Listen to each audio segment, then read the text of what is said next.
नमस्कार दर्शक बंधु जय जगन्नाथ। आज हूँ एप्रिल 17 तारिख गुरुवार। आसंतु नजर पकेबा आज 20टी प्रमुख खबर गुड़िक ओडिशा रे राशन कार्ड रु बाद पड़िथिबा परिवार को आयुष्मान भारत प्रधानमंत्री जन आरोग्य योजना अधीन रे स्वास्थ्य सेवा जोगाई दियाजिबो। आयुष्मान भारत योजना ओडिशा रे चलित मास 11 तारिख कार्यकारी होईछि एवं एहा राज्यर प्राय 1.3 कोटी परिवार को अर्थात 3.5 कोटी लोक मागणा स्वास्थ्य सेवा जोगाई दियाजिबो। तेबे आयुष्मान भारत योजना लागू हेबा परे हिताधिकारी मानक मध्यरे अनेक द्वंद्व सृष्टि होईछि। केउमाने कार्ड पाइबे, राशन कार्ड नथिले चिकित्सा सुविधा मिलिबो कि नाही ताहाकु नै लोकमाने आशा आशंका भितरे रहिछन्ति। तेबे राशन कार्ड तालिकारु बाद पड़िथिबा 2 लाख परिवारଙ୍କୁ आयुष्मान भारत योजना रे चिकित्सा सुविधा मिलिबो बोली स्पष्ट करिसन्ति स्वास्थ्य मंत्री मुकेश महालिंग। श्री महालिंग कहिसन्ति जे जातीय और राज्य खाद्य सुरक्षा अंत्योदय योजना नवीन कार्ड और राशन कार्ड रु बाद पड़िथिबा 2 लाख परिवार को मिसाई समुदाय 1.3 कोटी परिवार को एही योजना रे शामिल करा जाउछि। एही 5टी वर्गर लोकंको आधार संयुक्त कार्ड प्रस्तुत होईछि।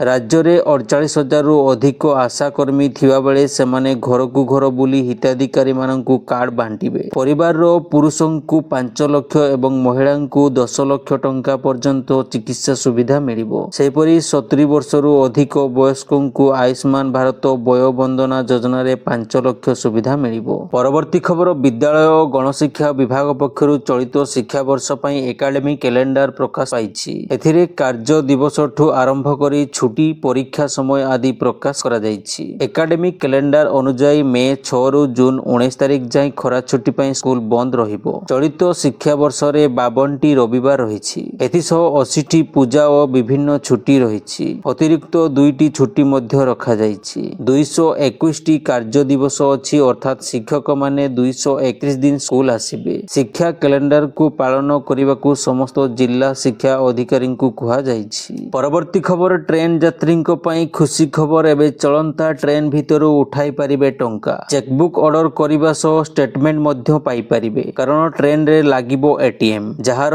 ट्रायल आरंभ होई सारिछि। एहार प्रथम ट्रायल सफल मध्य होईछि। जदि आपण मध्य प्रायतः ट्रेन रे यात्रा करुछंती तेबे एही खबर आपणको पई खूब खास। यात्री को सुविधा को दृष्टि रखी रेलबाई पक्षरु विभिन्न पदक्षेप निया जायथाय। एबे रेलबाई ट्रेन भितरे एटीएम सुविधा जोगाया पई प्रस्तुत करूछि। देश रे प्रथम थर पई रेलबाई ट्रेन भितरे एक एटीएम स्थापन करिछि। गत मंगलवार दिन एही एटीएम रो सफल परीक्षण करा जायथिला। एही एटीएम पंचवटी एक्सप्रेस रो एक एसी कोच रे स्थापित होइथिला। एहा प्रतिदिन नासिक रो मनमाड एवं मुंबई मध्य चलाचल करे। रेलबाई सूचना मुताबक एटीएम ट्रेन भितरे सठिक भाबरे कार्य करिथिला। केवल किछि स्थान रे असुविधा होइथिला। जेउ सेक्शन रे नेटवर्क दुर्बल थिला किंबा कोनोसी सुडंग देई ट्रेन जिबा समय रे टंका उठाइबारे असुविधा होइथिला। परवर्ती खबर गत काली ठारू युक्त 3 नाम लेखा पई आवेदन आरंभ होईछि। उच्च शिक्षा विभाग अधीन रे थिबा महाविद्यालय और विश्वविद्यालय रे 2025-26 शिक्षा वर्ष रो स्नातक नाम लेखा पई विज्ञप्ति प्रकाश पाइछि। छात्र छात्री माने मे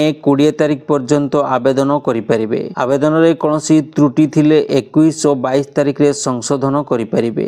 युक्त 2 परीक्षा देइथिबा पिला माने परीक्षा फल प्रकाश पाइबार 10 दिन मध्य रे सेमानंको मार्क अपडेट करिवे बोली कुहा जाइछि। परवर्ती खबर रोड संयोगीकरण रे 1 नंबर हेबो ओडिशा। आज केंद्र सड़क परिवहन और राजपथ मंत्री नितिन गडकरी को ओडिशा गस्त कार्यक्रम रहिछि। एनै पूर्त मंत्री पृथ्वीराज हरिचंदन प्रतिक्रिया रखिछन्ति। एही अवसर रे 4000 कोटी रु ऊर्ध्व टंकार 19टी प्रकल्पर शिलान्यास एवं उद्घाटन करिवे केंद्र मंत्री नितिन गडकरी। सेथिमध्यरु 13टी जातीय राजपथ प्रकल्प 2905 कोटी टंकार शिलान्यास करिवे नितिन गडकरी। 4टी सीआरआईएफ ब्रिज 472 कोटी टंकार शिलान्यास कराजिबो। एहासह 2टी जातीय राजपथ प्रकल्प जहार व्यय अटकल 441 कोटी टंका एहार लोकार्पण करिवे केंद्र मंत्री। चैनल टिकु जदि एबे जाय सब्सक्राइब करनाहंती ताले सब्सक्राइब करी पाखरे थिबा ऑल बेल नोटिफिकेशन आइकन टिकु दबाई दियंतु जहा फल रे प्रत्येक दिन आपण सकाळु सर्वप्रथमे ओडिशा एवं देश विदेशर ताजा खबर गुडी को जानि परिबे। परवर्ती खबर भविष्यत पई प्रस्तुत एवं डिजिटल दक्ष कर्मशक्ति गठन दिगरे एक प्रमुख पदक्षेप स्वरूप ओडिशा सरकार एहार अधिकारी माननकु कृत्रिम बुद्धिमत्ता एआई रे अति कम रे गोटिए फाउंडेशन पाठ्यक्रम बाध्यतामूलक भाबरे समाप्त करिबाकू निर्देश दैछन्ति। अतिरिक्त मुख्य सचिव प्रमुख सचिव कमिशन କମିଶନର କମ୍ ସଚିବ ଏବଂ ଜିଲ୍ଲା କଲେକ୍ଟର ମାନଙ୍କୁ ଲେଖାଯାଇଥିବା ଚିଠିରେ ମୁଖ୍ୟ ସଚିବ ମନୋଜ ଆହୁଜା ସମସ୍ତ ବିଭାଗକୁ ସେମାନଙ୍କ ଅଧୀନସ୍ଥ ଅଧିକାରୀମାନଙ୍କୁ ପ୍ରତିଷ୍ଠିତ ପ୍ଲାଟଫର୍ମ ଗୁଡ଼ିକ ଦ୍ୱାରା ପ୍ରଦାନ କରାଯାଉଥିବା ମାଗଣା ଅନଲାଇନ୍ ଏଆଇ ପାଠ୍ୟକ୍ରମରେ ନାମ ଲେଖା ପାଇଁ ନିର୍ଦ୍ଦେଶ ଜାରି କରିବାକୁ ନିର୍ଦ୍ଦେଶ ଦେଇଛନ୍ତି। ଚିଠି ଜାରି ହେବା ତାରିଖରୁ 3 ମାସ ମଧ୍ୟରେ ଅଧିକାରୀମାନଙ୍କୁ ଫାଉଣ୍ଡେସନ ଏଆଇ ପାଠ୍ୟକ୍ରମ ସମାପ୍ତ କରିବାକୁ ବାଧ୍ୟ। କାର୍ଯ୍ୟାନ୍ୱୟନ ତଦାରଖ କରିବା, ନାମଲେଖା ସହଜ କରିବା ଏବଂ ସମୟୋଚିତ ଅନୁପାଳନ ସୁନିଶ୍ଚିତ କରିବା ପାଇଁ ବିଭାଗଗୁଡ଼ିକୁ ଜଣେ ନୋଡାଲ ଅଧିକାରୀ ନିଯୁକ୍ତ କରିବାକୁ ମଧ୍ୟ କୁହାଯାଇଛି। ପରବର୍ତ୍ତୀ ଖବର, ବିଜେଡି ସଭାପତି ପାଇଁ ଆଜି ନାମାଙ୍କନ ଭରିବେ ନବୀନ ପଟ୍ଟନାୟକ। ସାଧାରଣ ନିର୍ବାଚନ 2024ରେ ଶୋଚନୀୟ ପରାଜୟ ପରେ ପୁଣି ଦଳ ସଜାଡୁଛି ବିଜେଡି। ବିଜେଡି ସଭାପତି ପଦ ପାଇଁ ନବୀନ ନାମାଙ୍କନ କରିବେ ବୋଲି ବିଜେଡି ସମନ୍ୱୟ କମିଟି ଅଧ୍ୟକ୍ଷ ଦେବୀ ପ୍ରସାଦ ମିଶ୍ର କହିଛନ୍ତି। ତେବେ ବିଜେଡି ସଭାପତି ରେସ୍ ପାଇଁ ଆଉ କେହି ନଥିବା କାରଣରୁ ସେ ପୁଣି ଥରେ ସଭାପତି ବୋଲି କୁହାଯାଉଛି। ପରବର୍ତ୍ତୀ ଖବର, ଉଦ୍ଧାର ଶିଶୁ ଶୁଭମଙ୍କୁ ମିଳିବ ସହାୟତା। ଏନେଇ ଉପମୁଖ୍ୟମନ୍ତ୍ରୀ ପ୍ରଭାତୀ ପରିଡ଼ା ଏକ୍ସ ଜରିଆରେ ସୂଚନା ଜାରି କରିଛନ୍ତି। ସେ କହିଛନ୍ତି ଯେ ମିଶନ ବାତ୍ସଲ୍ୟରେ ଶୁଭମଙ୍କୁ ସହାୟତା ମିଳିବ। ସେ ଆହୁରି କହିଛନ୍ତି ଯେ ମହିଳା ଶିଶୁ ବିକାଶ ବିଭାଗ ନେବେ ତ୍ୱରିତ ପଦକ୍ଷେପ। ରାମ ମନ୍ଦିର ସମ୍ମୁଖରୁ 1.5 ବର୍ଷର ଶିଶୁ ଅପହରଣ ହୋଇଥିଲା। ପୋଲିସର ଅପରେସନ ପରେ ମା କୋଳକୁ ଫେରିଛି ଶିଶୁ ଶୁଭମ। ପରବର୍ତ୍ତୀ ଖବର, କେନ୍ଦ୍ର ସରକାରଙ୍କ ପକ୍ଷରୁ 35ଟି ଫିକ୍ସଡ ଡୋଜ ଔଷଧର ଉତ୍ପାଦନ, ବିକ୍ରୟ ଓ ବିତରଣ ଉପରେ ନିଷେଧାଦେଶ ଜାରି କରାଯାଇଛି। ଏସବୁ ଔଷଧ ଗୁଡ଼ିକର ଅନୁମୋଦନ ପୂର୍ବରୁ ସମୀକ୍ଷା କରାଯିବା ସହିତ ଏହାର ଉତ୍ପାଦନ, ବିକ୍ରୟ ଓ ବିତରଣ ବନ୍ଦ କରିବାକୁ ସମସ୍ତ ରାଜ୍ୟ ଓ କେନ୍ଦ୍ରଶାସିତ ଅଞ୍ଚଳର ଭେଷଜ ନିୟନ୍ତ୍ରଣକୁ କେନ୍ଦ୍ର ସରକାରଙ୍କ ପକ୍ଷରୁ ନିର୍ଦ୍ଦେଶ ଦିଆଯାଇଛି। କେନ୍ଦ୍ରୀୟ ଔଷଧୀୟ ମାନକ ନିୟନ୍ତ୍ରଣ ସଂଗଠନ ଏସଡିଏସିଓ ପକ୍ଷରୁ ପେନକିଲର, ପୁଷ୍ଟିକର ସପ୍ଲିମେଣ୍ଟ ଏବଂ ଆଣ୍ଟି ଡାଇବେଟିସ୍ ସମେତ ଅଣ ଅନୁମୋଦିତ 35ଟି ଫିକ୍ସଡ ଡୋଜ ମିଶ୍ରଣ ଔଷଧର ଉତ୍ପାଦନ, ବିକ୍ରୟ ଏବଂ ବିତରଣକୁ ବନ୍ଦ କରାଯିବା ନେଇ ନିର୍ଦ୍ଦେଶ ଜାରି କରାଯାଇଛି। ପରବର୍ତ୍ତୀ ଖବର, ଭାରତର ଡିଜିଟାଲ ପେମେଣ୍ଟର ଯୁଗ ଦ୍ରୁତ ଗତିରେ ବୃଦ୍ଧି ପାଉଛି। ବର୍ତ୍ତମାନ ସମୟରେ ଆପଣ ଗାଁରୁ ସହର ପର୍ଯ୍ୟନ୍ତ ଅନଲାଇନ ପେମେଣ୍ଟର ବିକଳ୍ପ ପାଇବେ।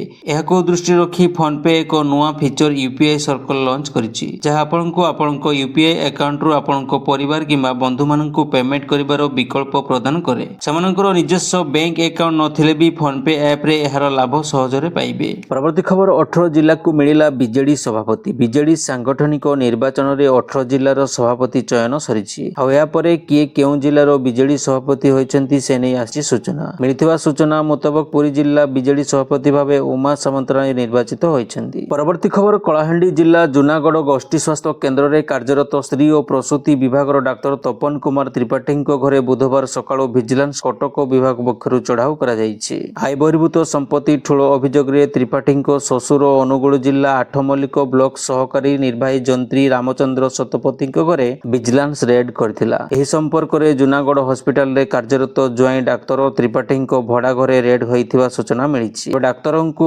ତେବେ ଡାକ୍ତରଙ୍କ ଘରୁ ନଗଦ 20 ଲକ୍ଷ ଟଙ୍କାରୁ ଉର୍ଦ୍ଧ୍ୱ ଟଙ୍କା ଜବତ ହୋଇଥିବା ଜଣାପଡ଼ିଛି। ପରବର୍ତ୍ତୀ ଖବର, ଜାପାନର ଜନସଂଖ୍ୟାରେ ଲଗାତାର 14ତମ ବର୍ଷ ହ୍ରାସ ରେକର୍ଡ କରାଯାଇଛି।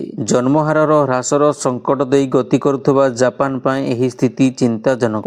ଜାପାନ ସରକାର ଜନ୍ମହାରରେ ବୃଦ୍ଧି ପାଇଁ ଏକ ପୃଥକ ମନ୍ତ୍ରାଳୟ ମଧ୍ୟ ଗଠନ କରିଛନ୍ତି ଏବଂ ଯୁବକଙ୍କୁ ସମ୍ବନ୍ଧ ରଖିବା ଏବଂ ବିବାହ କରିବା ପାଇଁ ପ୍ରୋତ୍ସାହିତ କରାଯାଉଛି। ଏହା ସତ୍ତ୍ୱେ ବି ଯୁବବର୍ଗରେ ପରିବାର ବଢ଼ାଇବାକୁ ନେଇ ଉଦାସୀନତାର ସ୍ଥିତି ରହିଛି। 2024ର ଯେଉଁ ତଥ୍ୟ ଆସିଛି, ଏହି ମୁତାବକ ଦେଶର 65 ବର୍ଷ ବୟସରୁ ଅଧିକ ବୟସ୍କ ଲୋକଙ୍କ ସଂଖ୍ୟା 29.3% ରହିଛି। ଜାପାନର ଗୃହ ମନ୍ତ୍ରାଳୟ ପକ୍ଷରୁ ଏହି ତଥ୍ୟ ଜାରି କରାଯାଇଛି। ଅକ୍ଟୋବରର ତଥ୍ୟ ଅନୁସାରେ ଜାପାନର ମୋଟ ଜନସଂଖ୍ୟା ଜାପାନୀ ଓ ସେଠାରେ ରହୁଥିବା ବିଦେଶୀଙ୍କୁ ମିଶାଇ 12.3 କୋଟି ଅଛି। ଏହି ତଥ୍ୟ ଗତ ବର୍ଷ ତୁଳନାରେ 5,50,000 କମ୍ ଅଛି। ପରବର୍ତ୍ତୀ ଖବର, ଯଦି ଆପଣ ରେଲୱେରେ ଚାକିରି କରିବାକୁ ଆଗ୍ରହୀ ତେବେ ଏହି ଖବର କେବଳ ଆପଣମାନଙ୍କ ପାଇଁ। ଦକ୍ଷିଣ ପୂର୍ବ କେନ୍ଦ୍ରୀୟ ରେଳ ଯଥା ଏସିଆର ଆପେଣ୍ଟିକ୍ସ ପୋଷ୍ଟ ଗୁଡ଼ିକରେ ନିଯୁକ୍ତି ପାଇଁ ଆବେଦନ ପ୍ରକ୍ରିୟା ଜାରି ରହିଛି। ଏହି ନିଯୁକ୍ତି ଡ୍ରାଇଭର ମାଧ୍ୟମରେ 1,000ରୁ ଅଧିକ ପୋଷ୍ଟ ପୂରଣ ହେବ। ସମସ୍ତ ଆବେଦନକାରୀ ଏବଂ ଯୋଗ୍ୟ ପ୍ରାର୍ଥୀ ଯେଉଁମାନେ ଏଥିପାଇଁ ଆବେଦନ କରିବାକୁ ଚାହୁଁଛନ୍ତି ସେମାନେ ଅଫିସିଆଲ ୱେବସାଇଟକୁ ଯାଇ ଆବେଦନ କରିପାରିବେ। ଏହି ନିଯୁକ୍ତି ପାଇଁ ଆବେଦନ କରିବାକୁ ଇଚ୍ଛୁକ ପ୍ରାର୍ଥୀମାନେ 4 ମେ 2025 ପର୍ଯ୍ୟନ୍ତ ଆବେଦନ କରିପାରିବେ। ପରବର୍ତ୍ତୀ ଖବର, ସାହାରା ଗ୍ରୁପ ବିରୋଧରେ ପ୍ରବର୍ତ୍ତନ ନିର୍ଦ୍ଦେଶାଳୟ ଇଡିର ବଡ଼ କାର୍ଯ୍ୟାନୁଷ୍ଠାନ। ମହାରାଷ୍ଟ୍ରର ଲୋନାୱାଲାର ଆମ୍ବି ଭ୍ୟାଲି ସିଟିରେ କମ୍ପାନୀର 707 ଏକର ଜମି ଜବତ କଲା କେନ୍ଦ୍ରୀୟ ସଂସ୍ଥା, ଯାହାର ବଜାର ମୂଲ୍ୟ 1460 କୋଟି ଟଙ୍କା। କମ୍ପାନୀ ବିରୁଦ୍ଧରେ ବଡ଼ ଧରଣର ଆର୍ଥିକ ଅନିୟମିତତାର ତଦନ୍ତ ଚାଲିଥିବା ବେଳେ 2002 ମସିହାର ମନି ଲଣ୍ଡରିଂ ନିବାରଣ ଆଇନ PMLA ଅନୁଯାୟୀ ଏହି ସମ୍ପତ୍ତି ଜବତ କରାଯାଇଛି। ପରବର୍ତ୍ତୀ ଖବର, କରୋନା ମହାମାରୀ ଭ୍ୟାକ୍ସିନ ଆବିଷ୍କାର କରିବା ପରେ ଭାରତ ଏବେ ଡେଙ୍ଗୁ ଭ୍ୟାକ୍ସିନ ଭ୍ୟାକ୍ସିନ ତିଆରି କରିଛି। ଡେଙ୍ଗୁରୁ ମୁକ୍ତି ଦେବ ଡେଙ୍ଗିଆଲ ଭ୍ୟାକ୍ସିନ। ଟିକାର ତୃତୀୟ ପର୍ଯ୍ୟାୟ କ୍ଲିନିକାଲ ଟେଷ୍ଟିଂ ଚାଲିଛି। ପରୀକ୍ଷା ସଫଳ ହେଲେ ଆସନ୍ତା ବର୍ଷ ବେଳକୁ ବଜାରରେ ଏହି ଡେଙ୍ଗୁ ଟିକା ଉପଲବ୍ଧ କରାଯିବ। ଡେଙ୍ଗୁ ଟିକା ନେଇ କଲିକତା ସ୍ଥିତ ସାଇନ୍ସ ସିଟିରେ ଅନୁଷ୍ଠିତ ଏକ ପ୍ରଦର୍ଶନୀ ଅବସରରେ ଆଇସିଏମ୍ଆର ପୂର୍ବ ମହାନିର୍ଦ୍ଦେଶକ ଡକ୍ଟର ବଳରାମ ଭାର୍ଗବ କହିଛନ୍ତି, ଡେଙ୍ଗିଆଲ ନାମକ ଡେଙ୍ଗୁ ଭ୍ୟାକ୍ସିନ ପେନାସିଆ ବାୟୋଟେକ୍ ଏବଂ ଆଇସିଏମ୍ଆର ମିଳିତ ଉଦ୍ୟମରେ ତିଆରି କରାଯାଉଛି। ଏହାର ପ୍ରଥମ ଦୁଇଟି ଯାକ ଟ୍ରାଏଲ ସଫଳ ହୋଇଛି।